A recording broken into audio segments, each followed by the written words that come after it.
नमस्कार बच्चों, मैं Ashok Kumar student point consultancy से। तो नीट यूजी का एग्जाम 21 जून को होना है, जो री एग्जाम हो रहा है। और एनटीए अभी एक्टिव है इस बार एग्जाम में, काफ़ी सिक्योर और सेफ एग्जाम करवाने के लिए। तो एनटीए इस बार ज़्यादा स्ट्रिक्ट है और जितनी भी एजेंसीज है जो अपनी जो एग्जामिनेशन करवा रही है, अभी एनटीए ने थोड़ी देर पहले आज प्रेस रिलीज किया था, उसके पहले कल भी 2-3 दिन से कंटिन्यू एनटीए प्रेस रिलीज कर रहा है। उसके अलावा एक एनटीए का एक ऑफिशियल व्हाट्सएप चैनल बना हुआ है जिसपे सारी अपडेट आती है कि अभी कुछ सेंटर है वो चेंजेस किए गए थे। आज सुबह भी नोटिस में आया था, एक जगह का सेंटर बदला है इन्होंने, तो उसका भी एनटीए ने जो जारी किया था कि ये यूनिवर्सिटी है इलाहाबाद में, तो इस सेंटर को बदला गया है। उसके अलावा अभी प्रेस रिलीज में एनटीए ने क्या किया, मतलब क्या बताया, उसके बारे में अपन बात करेंगे। और एनटीए इस बार जो पेपर है करवाने में काफ़ी सुरक्षा एजेंसियां लगी हुई है इसके अंदर। तो एनटीए ने भी आज ये प्रेस रिलीज जारी किया है। NTA fully prepared for smooth and secure conduct of NEET UG 2026 re examination on 21 जून 2006। तो अभी जो 21 जून को है, तो एनटीए बोल रहे हैं कि हम अच्छी तरह प्रिपेयर्ड हैं एग्जाम को सिक्योर और स्मूथ करवाने के लिए। इसके साथ एनटीए ने कहा है कि 21 जून को ये पेपर होगा और जो पीडब्ल्यूडी दिव्यांग बच्चे हैं उनको एक्स्ट्रा टाइम मिलेगा, उनका 6:20 तक है वो पेपर कर सकते हैं। नॉर्मल बच्चों को 15 मिनट एक्स्ट्रा मिली है, लेकिन इनको 6:20 तक ये पेपर कर सकते हैं। उसके अलावा एक 551 सिटीज में ये पेपर हो रहा है इंडिया के अंदर, और 14 सिटीज में अब्रोड जो बाहर की जो कंट्रीज है उनमें 14 सिटीज में ये पेपर हो रहा है। टोटल 22,79,000 कैंडिडेट इसमें बैठ रहे हैं और लार्ज स्केल पर mobilization and coordinate effort The candidate of the NEET re-examination involve close coordination across multiple agency level of administration।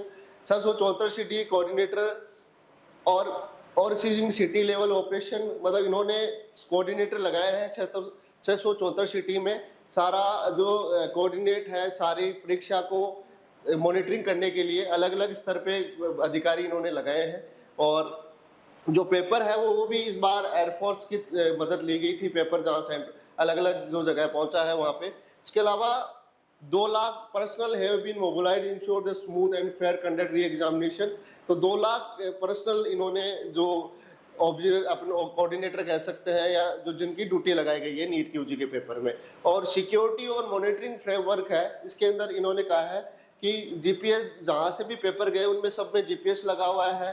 Police के साथ, एस्कॉर्ट के साथ पेपर है जो एग्जाम सेंटर पहुंच रहा है, तो पुलिस और हर गाड़ी के अंदर जीपीएस लगा हुआ है जिनमें पेपर जा रहा है, पुलिस की गाड़ी के साथ एस्कॉर्ट हो रहा है। बाकी जितने भी एग्जाम सेंटर है वहाँ पे सीसीटीवी लगे हुए हैं, जो सेंट्रल कंट्रोल रूम से वहाँ से मॉनिटरिंग हो रही है। तो इस बार जो पेपर है उसको काफ़ी सीरियस एनटीए ने लिया है, क्योंकि 21 जो 3 मई वाला पेपर था वो लीक हो गया। उसके अलावा mandatory frisking through high sensitive metal detector, तो एग्जाम में भी वहाँ पे आपको पूरी चेकिंग होगी।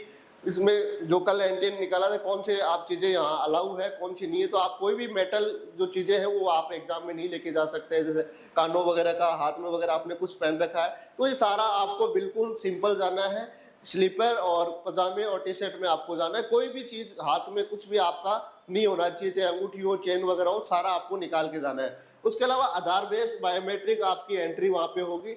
अगर आधार में आपकी या फेस में कोई दिक्कत आती है तो आपको एक अंडरटेकिंग भरवा के एंट्री दी जाएगी, तो एंट्री आपकी होगी, लेकिन अब इस बार बायोमेट्रिक और फेस से भी आपकी एंट्री होगी। तो real time monitoring through centralised control system, एक कंट्रोल सिस्टम पूरा बना हुआ है जहाँ से मॉनिटरिंग होगी, कंट्रोल रूम बना हुआ है। और सोशल मीडिया जितने भी प्लेटफॉर्म है उन पे भी मॉनिटरिंग हो रही है, अलग अलग जो एजेंसीज है गवर्नमेंट की वो ध्यान रख रही है, कोई पेपर लीक की जैसी कोई भी अफवाह हो या कोई भी इस तरह का रूमर्स कोई फैल रहा हो तो उस पर कार्रवाई की जा सके। जैसे कल ही कार्रवाई राजस्थान में एक टेलीग्राम के जो चला रहा था, जो गलत न्यूज बच्चों फैला रहा था कि मेरे पास आप पैसे दे के पेपर ले सकते हो, तो उसको गिरफ्तार किया है। तो ऐसी अफवाहें जो भी फैला रहा है उन पे जितनी भी सुरक्षा एजेंसियां हैं, चाहे सीबीआई वगैरह और है, उन पे सबकी नज़र है, और स्टेट लेवल की पुलिस भी है, वो सभी इसमें लगी हुई है। तो इन चीज़ों का विशेष ध्यान रखना है। कोई भी ऐसी आपको घटना लगे तो आप उसका एक प्लेटफॉर्म भी एनटीए ने बनाया है, जो आपको लिंक वेबसाइट में मिल जाएगा, उस पर आप सूचना कर सकते हैं। बायोमेट्रिक वेरिफिकेशन ये कंपलसरी है। अगर आपका टेक्निकल डिवाइस पुअर फिंगरप्रिंट है या आपका फिंगरप्रिंट वगैरह आ रहा नहीं है, तो उसके अलावा आपको एक वहाँ पे अंडरटेकिंग आपसे भरा जाएगा, तो आप टाइम पे सेंटर पर पहुंचे। जो रिपोर्टिंग का टाइम है 11 से लेके 1:30 बजे तक, तो आपको टाइम से पहले पहुंच जाना है, क्योंकि टाइम लगेगा इस बार चेकिंग वगैरह में, तो आप टाइम से पहुंच जाएंगे तो कोई दिक्कत नहीं होगी। तो वो डॉक्यूमेंट वगैरह में भी कमी हो तो आप उसको टाइम पे सही कर सके। तो ये सारी कैंडिडेट सेंट्रिक फैसिलिटेशन मेजर्स, तो इन्होंने अब वहाँ इस बार क्या क्या व्यवस्था की गई है। जैसे लास्ट ईयर एग्जाम था, कई सेंटरों पे लाइट चली गई, मौसम खराब था, यही मौसम था पिछली बार, तो बारिश वगैरह की मौसम थी, आंधी वगैरह में लाइट वगैरह चली गई। वहाँ पावर बैकअप का कोई ऑप्शन नहीं था, कोई जनरेटर नहीं था, इन्वर्टर नहीं था, तो बहुत सारे बच्चों के पेपर खराब हुए। तो इस बार 3 मई वाले में भी व्यवस्था कर रखी थी बिजली वगैरह की, लेकिन इस बार भी प्रॉपर व्यवस्था है। आपको पावर बैकअप जनरेटर्स की व्यवस्था वहाँ पे मिलेगी। Electricity, lighting, fans ensure candidate comfort during the afternoon shift. तो प्रॉपर इलेक्ट्रिक, लाइटिंग और फैंस की व्यवस्था बच्चों के कंफर्ट के लिए वहाँ रखी जाएगी। बाकी वॉल क्लॉक का भी वहाँ पे दीवार घड़ी टाइमिंग के लिए वॉल क्लॉक भी है, वो वहाँ पे व्यवस्था रहेगी, जिससे आप टाइमिंग देख सके क्या है, वो भी व्यवस्था की गई है। उसके अलावा पानी वगैरह की, सैनिटाइजेशन वगैरह की, मेडिकल सपोर्ट की सारी व्यवस्था है। और पानी की बोतल आप ट्रांसपेरेंट पानी की बोतल ले जा सकते हैं। उसके अलावा एडिशनल मशीनें भी वहाँ लगाई गई है, टाइम कम लगे इसलिए वहाँ पे व्यवस्था की गई है कि बायोमेट्रिक से आपकी और फेस रिकॉग्निशन से एंट्री होगी। उसके अलावा डायबिटीज़ जो कैंडिडेट है, जो फॉर्म भरते समय पूछा भी जाता है कि आपके शुगर वगैरह तो नहीं है, डायबिटीज़ तो नहीं है, तो ऐसे बच्चों के लिए भी स्पेशली वहाँ पे व्यवस्था की गई है। और उसके अलावा जो अभी ट्रेवल एडवाइजरी भी ने जारी की है, क्योंकि अभी मौसम खराब है, बारिश वगैरह का मौसम है, तो टाइम से आप निकले। साथ में आपको एक ट्रांसपेरेंट, आप जो भी फोल्डर वगैरह प्लास्टिक का वो लेके जा सकते हैं, वो ट्रांसपेरेंट होना चाहिए। जो एडमिट कार्ड वगैरह कोई भी डॉक्यूमेंट हो खराब ना हो, उसके लिए उन्होंने इस तरह की इस बार अलाउ किया है। ट्रांसपेरेंट आप कोई भी फाइल आती है ट्रांसपेरेंट की, जिसमें आप डॉक्यूमेंट डाल के, रिपोर्टिंग का टाइम भी 11 से लेकर 1:30 बजे तक का है, तो उसके बाद किसी भी कैंडिडेट की एंट्री नहीं होगी। और जो मुस्लिम वगैरह है, रिलीजन्स के जो भी आप पहन के हो, उनके लिए अलाउ किया गया है वुलन्स और फुल स्लीव्स के, अगर आप पहन के जा सकते हैं, लेकिन आपकी एक्स्ट्रा चेकिंग में टाइम लगेगा। तो बाकी आप नॉर्मल टी शर्ट वगैरह पहन के जाए, जिससे आपको टाइम चेकिंग में भी टाइम बचे। उसके अलावा candidate must verify exact address of their examination center from the admit card. Map application may show incorrect pins for some centers and should not be relied upon the sole reference. The candidate must carry printed copy of the admit card, one original valid photo ID और 2 passport size photocopy आपको साथ में लेके जानी। ये attendance sheet में लगेगी, पिछली बार 1 थी, इस बार 2 की गई है। और आपको ओरिजिनल वैलिड फोटो आईडी जो भी आपने फॉर्म भरते समय लगाई है, आधार कार्ड हो या जो भी हो, वो आपको साथ में लेके जाना है। तो प्रिंटेड आपको कलर प्रिंट लेके जाना है। उसके अलावा जो सेंटर है, आप पहले ही चेक करके रख लीजिए कहाँ सेंटर है। कभी ये बता रहा है कुछ को पिन कोड से अपन सर्च करते हैं तो रॉन्ग बता रहा है, तो आप प्रॉपर जो आपका सेंटर आया है, क्योंकि अपन सीधा नाम लगा के जो भी स्कूल वगैरह का एड्रेस है वहाँ से सर्च करते हैं, तो प्रॉपर आप पहले सेंटर देख के रखें। और उसके अलावा एडवाइजरी कल इन्होंने जारी कर दी थी, क्या क्या सारे आइटम है, तो ये बैन है।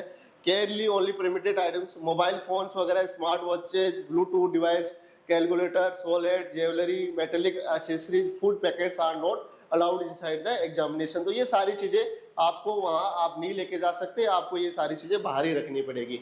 Really only official communication for not fall prey rumours, fraud claims और question paper leaks, report suspicious message channel to anti और साइबर क्राइम। को जो कोई भी रूमर्स वगैरह फैला रहा है एंड इसकी एग्जाम से संबंधित, तो उसकी शिकायत आप एंटी और साइबर क्राइम से आप कर सकते हैं। तो ये सारी, और हेल्पलाइन नंबर भी एनटीए ने जारी किए हैं, कोई भी दिक्कत हो आप हेल्पलाइन नंबर पर कांटेक्ट कर सकते हैं, मेल कर सकते हैं। और जो ट्रांसपेरेंट और फेयर कंडक्ट की जिम्मेदारी वो एनटीए की इस बार।